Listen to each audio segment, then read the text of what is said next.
Brandon Sun brings together art, aesthetics, and color for an extraordinary Spring 2015 collection.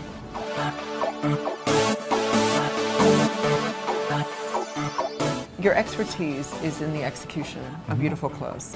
How does that translate? What kinds of things do you do? Everybody's always pushing the boundaries, so I love that. That's my biggest challenge. So I do a lot of my own patterns work because, it's really difficult to get someone to understand what you're coming up with. But then the way you design it, it'll make you feel really, controlled and covered and sexy at the same time. So for me, it's a combination of that.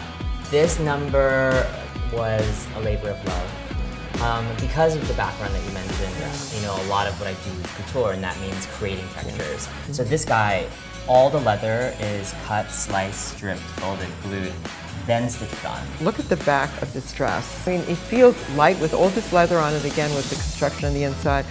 It's a fabulous dress for spring and summer. This has been the biggest hit so far. What was your specific inspiration for this collection?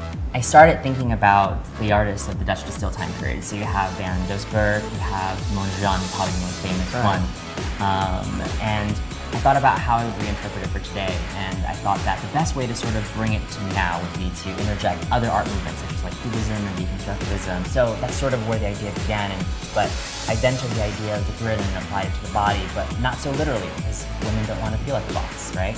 So I thought that being able to deconstruct it in a cubist way allowed a lot of more sinuous lines. This becomes much more curvilinear, and I think the women who will wear the clothes will really appreciate that.